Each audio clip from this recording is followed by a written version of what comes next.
10 enquêtes sont en cours ou ont eu lieu depuis les 3 dernières années. La Direction générale des affaires économiques tente de déterminer si des sociétés en Polynésie française ont un système de vente pyramidal ou boule de neige. Une tâche difficile car il n'existe pas de définition. On parle plutôt de critères et il y en a plusieurs. Voici le plus important. S'il n'y a pas de définition légale d'une vente à la boule de neige ou une vente pyramidale, l'essor de la société se fait grâce au recrutement de nouvelles adhésions. Déterminer si une société a une organisation pyramidale reste une tâche ardue, car les entreprises concernées s'adaptent à la réglementation. Du coup, le législateur métropolitain a dû amender de nombreuses fois la loi.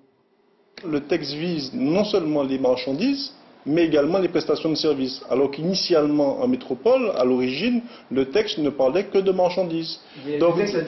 Donc le texte a évolué en métropole en y incluant effectivement les prestations de services. Et on a donc bénéficié, puisqu'on s'est un petit peu calé sur le texte métropolitain, des modifications qui sont intervenues en métropole sur l'ensemble des années.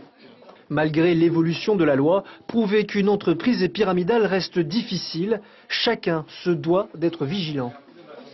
Chaque fois qu'on promet de gagner beaucoup d'argent en très peu de temps, c'est généralement alors non seulement une vente pyramidale ou alors une escroquerie. Les autorités rappellent également qu'il est insensé de vouloir gagner beaucoup d'argent sans rien faire. C'est pourtant l'un des arguments de ces entreprises.